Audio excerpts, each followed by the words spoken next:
us always remember that it's not how many are in the war, it's how committed those in the war are.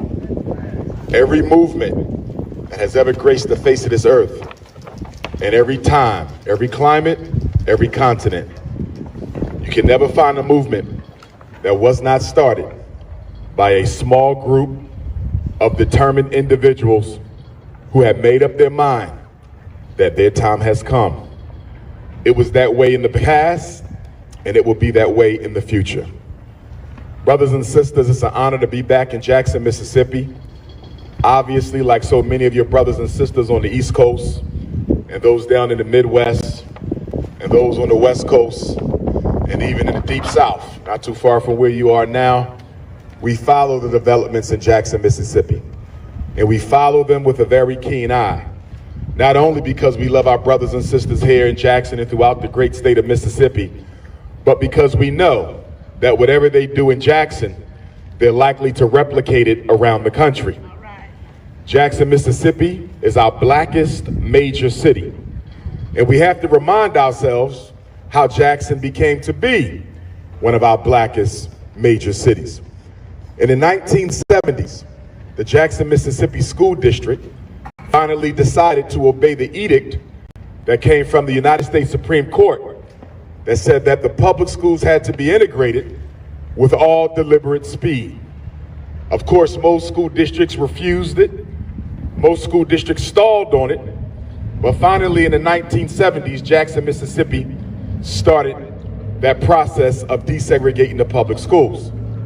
That very same decade, Jackson saw about 10,000 white families, or 10,000 white citizens rather, pack up and leave the inner city of Jackson, Mississippi for a life in one of the surrounding suburbs.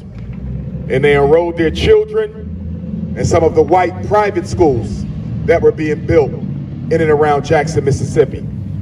This was not only true for Jackson, but it was true for all of Black America, from Philadelphia to New York, from Boston to Atlanta, to Washington, D.C. to Little Rock. When the schools began desegregating, white people pulled their children out and sent them to private schools in other places. So when white people left Jackson, 10,000 plus in the 1970s, the state legislature systemically stopped investing in Jackson the way that it had done prior. We not only saw this in Jackson, but we saw it across the country. Now, the argument is often made that the reason why majority black cities don't get the funding that they are entitled to is because of the laws of a tax base, the laws of property tax that resulted from white flight. Well, that might be partially true, but it doesn't tell you the whole story. Despite the fact of white people leaving the inner city, that should have nothing to do with the state legislature investing in the best interest of all of its cities. And to prove the hypocrisy of the argument that Jackson would have more money if more white people stayed around, is we can look at many of the gentrified black cities across the country today, from Philadelphia, Seattle, Atlanta, and other places. Even when white people return to majority black cities, we do not see an increase in infrastructure development for black people. We don't see an increase in the funding for public schools. Why am I bringing this up right now? As black people are dealing with a racist, apartheid type of a system in the form of the Capitol Complex Improvement District. Nothing more than a version of 21st century apartheid, where the ruling government dominated by white people. And we have to be honest that this is a racial issue. The 112 Republicans who passed laws here in the state of Mississippi, every last one of them are conservatives. Of the Democrats, you have about 58. And of those Democrats, 54 are black. So some people will look at this as a Republican versus Democratic issue, but I look at it for what it is. It's a white power versus black power issue. And the reason the white Republicans of Mississippi do not want to invest in Jackson, Mississippi appropriately is because Jackson is 80% black. All right now. They are not interested in empowering or funding a predominantly black city.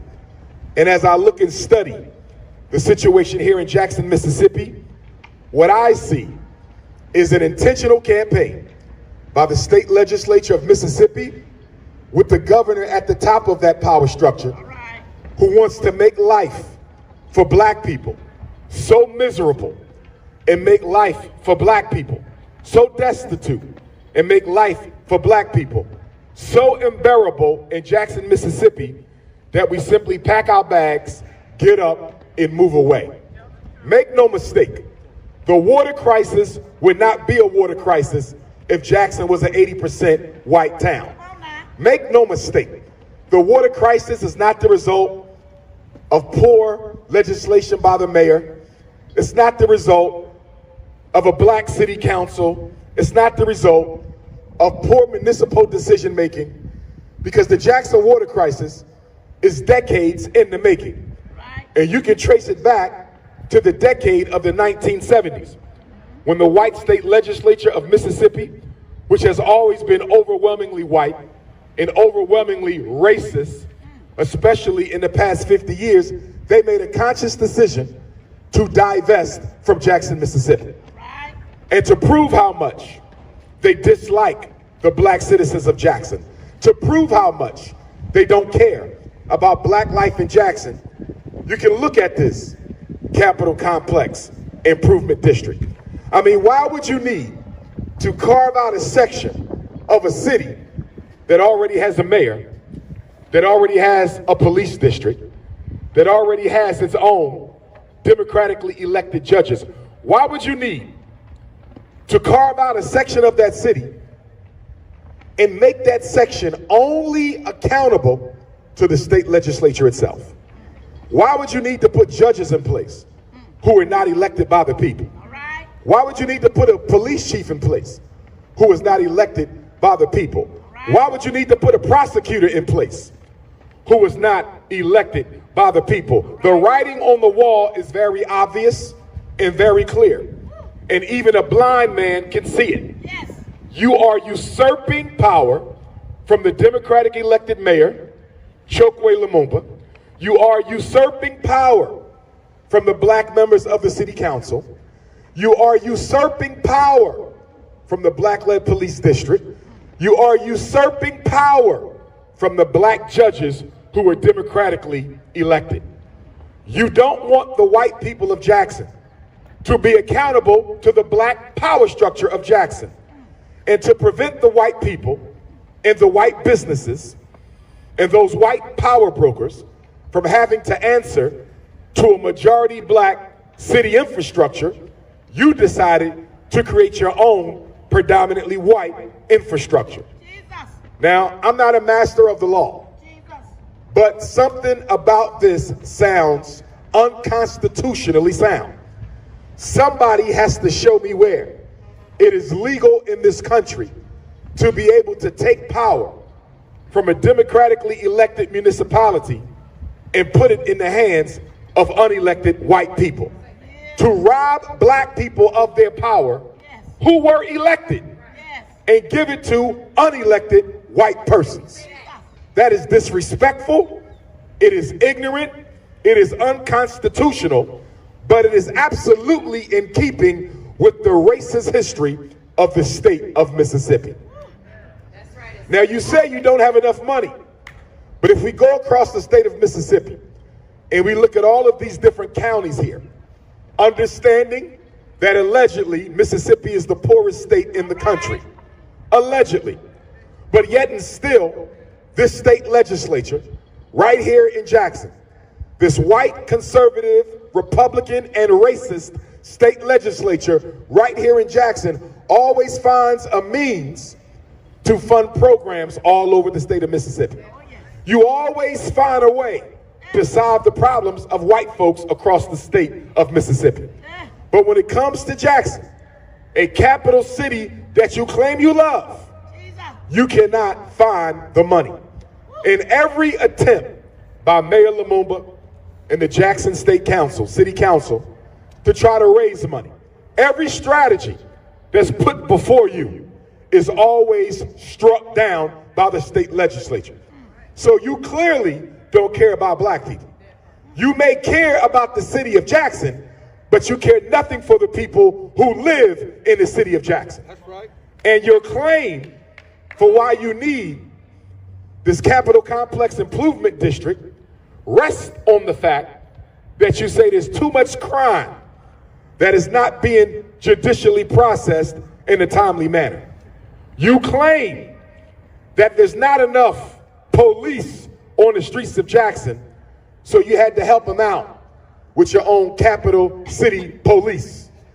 A group of police who, as I read in the media, have been complained upon by the black citizens of Jackson more than a dozen of times for being too aggressive, too hostile, too racist, and too white supremacist in their mindset, in their conduct, and in their behavior. Now, if you care that much about the crime in the state of Jackson, as I heard one of the state legislatures with the last name of Umar, who actually chaired one of these bills that sought to expand the jurisdiction of the Capital Complex Improvement District, he said he was carjacked in Jackson. And him being carjacked in Jackson, allegedly, helped motivate his desire to pass a bill to expand the size of the district, but to also make sure that there were police in that district that did not have to answer to the mayor, and that there were judges and prosecutors in that district that were not accountable to the city council. Well, if you care that much about crime, why not attack the causes of crime? If you want to reduce crime, you don't add more police. If you want to reduce crime, you don't add more judges. If you want to reduce crime, you don't hire more prosecutors. Crime is not a function of the judiciary. Crime is not a function of the police. Crime is a function of miseducation and economic strangulation. So if you want to reduce crime in Jackson, where 25% of my brothers and sisters live under the poverty level, and we all know where there's poverty, there's crime. That is as true for white people as it is for black people. So if you want to reduce the crime, what is your plan to improve the school system? A school system where almost every school in the city of Jackson is short at least one teacher. And from what I read, the teacher shortages in Jackson were made even worse in the post-COVID reality. What are you doing to keep the classroom staffed with licensed, experienced, credentialed educators? What are you doing to reduce the rate of black boys in Jackson, Mississippi, who are being placed in special education, who are being placed in classes for the educably mentally retarded, who are being suspended and expelled for reasons that could be considered unjustifiable? What are you doing, Mississippi State Legislature, if you care so much about crime? What are you doing to put the industrial building trades back into Jackson's high schools so that when our sons and daughters graduate, they don't necessarily have to go to Jackson State. They don't necessarily have to go to Alcorn State. Maybe they need to go to a trade school. Or better yet, maybe they should graduate with their tradesman or tradeswoman license and go straight into the world of work or into the world of entrepreneurship. Once upon a time, you didn't need a college education to live a comfortable life. You could become a plumber. You could become a carpenter. You could become an electrician. You could become an auto mechanic. You could become a roofer. You could become a welder and a whole host of other trades. But those programs that once prepared young black men for a life of gainful employment in the building trades, those programs were stripped from our high schools. They were taken out. And you can trace the rise of crime in Jackson and any other majority black city to white flight, school desegregation, and the stripping away of meaningful building trade programs from the inner city black high schools. In essence, what I am saying is the crime in Jackson, Mississippi, that this state legislature so hypocritically presumes to be concerned about was actually created and at least approved by this very same state legislature. You created the crime when you took the building trade programs out of the high schools. You created the crime when you systemically stopped funding the infrastructure of Jackson. You created the crime by not making sure the school system here in Jackson, Mississippi remain competitive with school districts all across this country.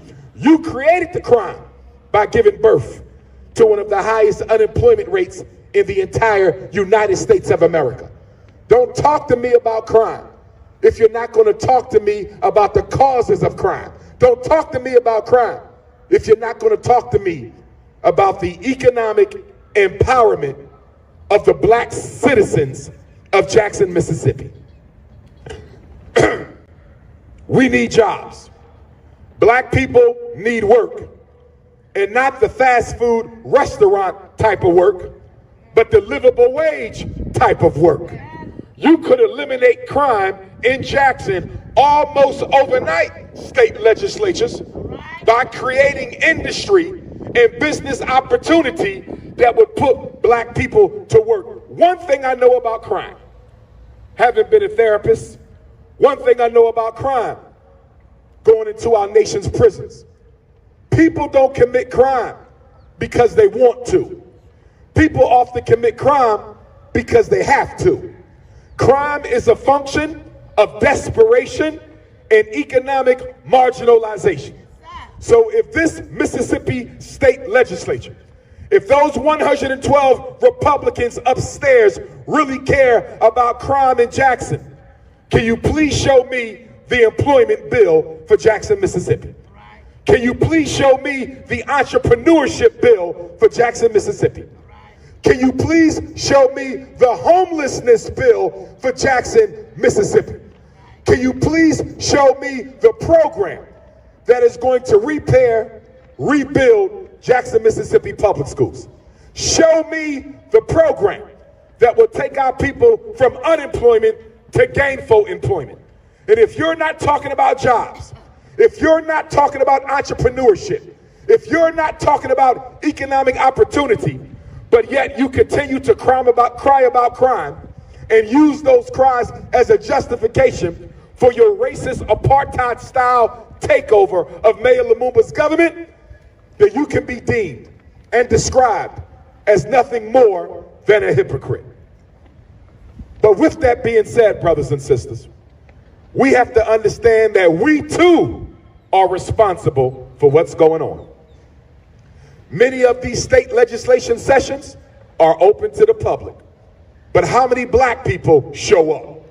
Many of these state legislature sessions, they're open to our community leaders, but how many black community leaders actually show up? One of our weaknesses as black people, I don't care if you're in Jackson, I don't care if you're in Montgomery, Alabama, I don't care if you're in Baton Rouge, Louisiana, I don't care if you're in Little Rock, Arkansas.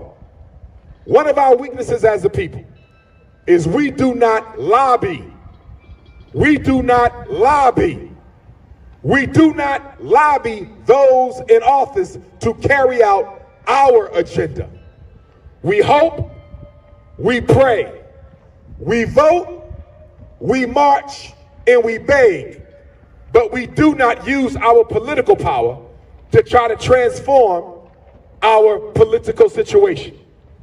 We almost never use the black dollar to build political power. We almost never do that. So let us be very clear about something. White racism cannot succeed without black complicity.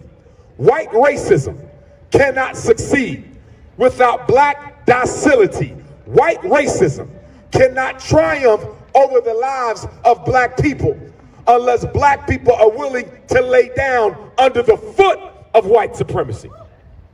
This coming weekend, on Monday, April the 3rd, we will celebrate 55 years since the good Reverend Dr. Martin Luther King Jr. gave his final and most famous speech, the speech that said, "I've been to the mountaintop."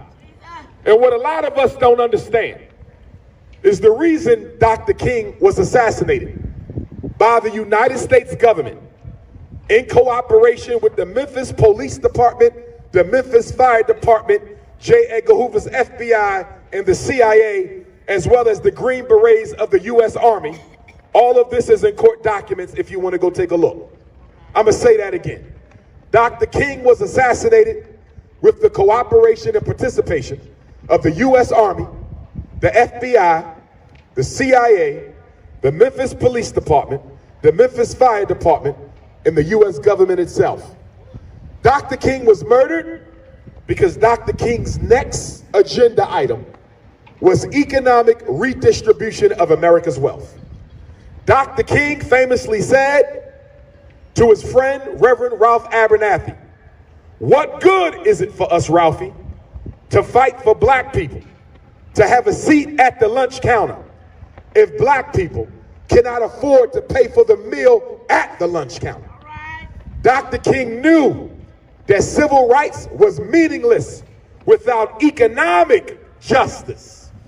And they had to murder Dr. King because Dr. King was about to force a fundamental reorganization of capitalism to the benefit of not only African people in America, but people of every culture.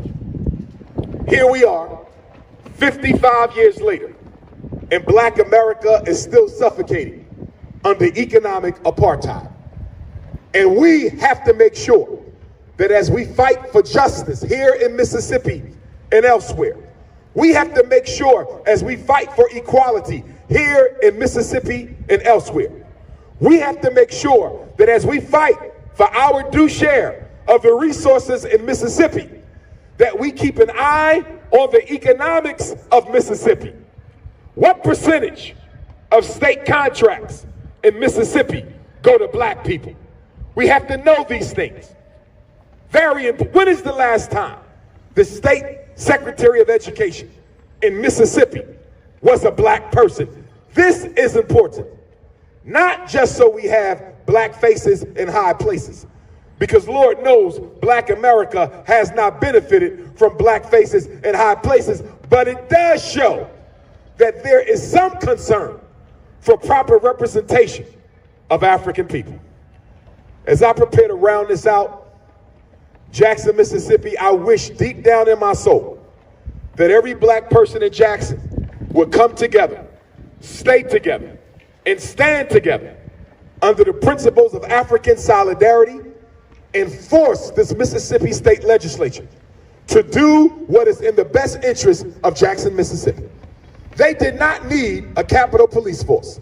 They could have simply provided Mayor Lumumba with more police, since he had already admitted that the Jackson Police Force was understaffed. He cannot control that. Why not just support the mayor in office? Why did you have to create your own separate police force? The mayor had already said that the judiciary of Jackson was working as hard as they could to process the different civil cases and criminal justice cases. But if he's understaffed and underfunded, he can only do what the money that he has allows him to do. Why not give him more prosecutors? Give him more judges. Give him more resources. Give him a larger budget if you really cared about Jackson. Truth is, your agenda is the elimination of black people from Jackson, Mississippi. And one of the biggest reasons you needed your own police force is you need to make sure that the police of Jackson, Mississippi can lock up more black people and get them off the street. Catch them with more drugs or no drugs so you can get them off the street. The reason you needed your own police was to fill up the prisons, exacerbate the prison overpopulation problem here in Mississippi. You needed your own police so you can begin to do what? Push black people off their land. Brothers and sisters, the water crisis, the Capitol Complex Improvement District, these unelected judges and prosecutors, these police who are not hired by the mayor of Jackson, this is all a plan by white racism in Mississippi to force black people out of the city of Jackson, Mississippi.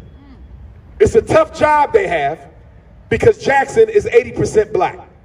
It's a tough job they have because the poverty is 25%. They got a long road ahead of themselves to rid themselves of black people in Jackson. But we need to understand, it is not an impossible goal. They can do it, and they will succeed if we do not organize. The most honorable Marcus Garvey said, the greatest weapon used against Negroes is disorganization. Malcolm X said, black people are not outsmarted, black people are outorganized.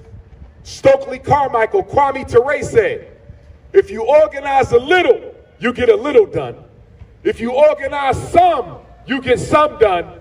But if you don't organize at all, you don't get anything done. Brothers and sisters, the future for empowering black Jackson, Mississippi is to organize.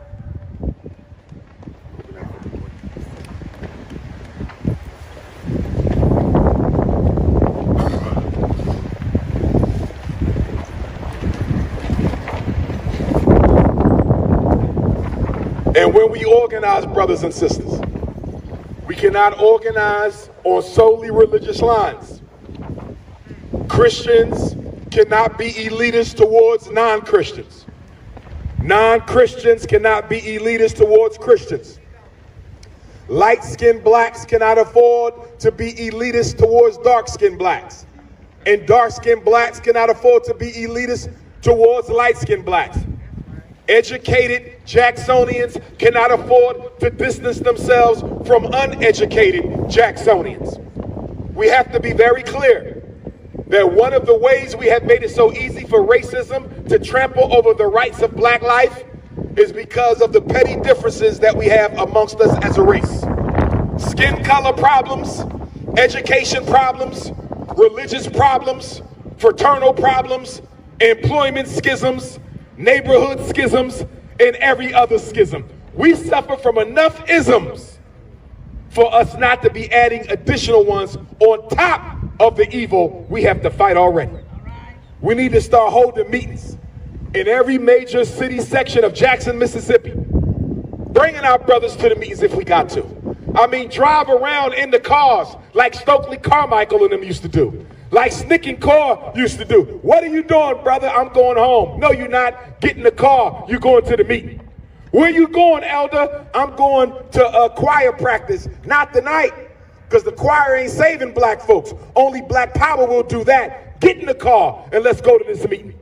We have to start acting like we are living in a state of emergency, because Jackson, Mississippi is in a state of emergency. And you will not be able to transform this state of emergency if you don't treat it like it is an emergency. Frederick Douglass said, if black people want justice, you have to make sure that your issues, your challenges, your problems, the racism that you suffer from, you have to make sure your issues are so loud, so broad, so well articulated that no other issue in the state of Mississippi will take precedence over the racism that black Jackson is facing right now. If you don't make black Jackson the priority at the state legislature, if you don't make the water crisis, if you don't make the racist apartheid Capitol Complex agenda, if you don't make that a critical issue for Jackson, Mississippi, it'll never be taken seriously by the rest of this country. I want to close by first saying this. To the 54 Democratic state legislatures here in the state of Mississippi, to those 54 black Democrats who I know care about their people, I have to ask the question, why are you still a member of the Democratic Party when the Democratic Party is not coming to the aid of Jackson, Mississippi? I don't mean to be disrespectful. I don't mean to chide or deride. But when they come to work in this building behind me every day, they walk in here as black Democrats. They are proudly identifying themselves as members of the Democratic Party.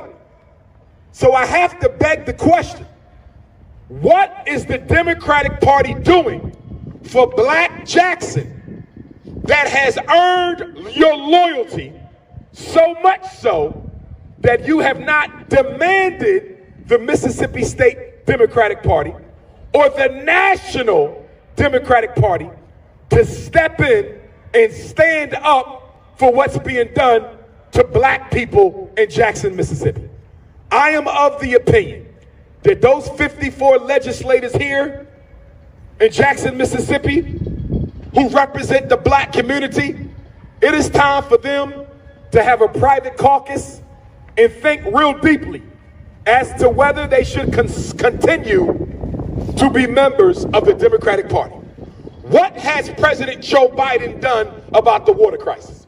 What has he said against the Capitol Complex Improvement District, which is really nothing more than a Capitol Complex gentrification district? What has the president said or done? What has the National Democratic Party said or done? The Democratic Party has done nothing to help black Jackson, Mississippi.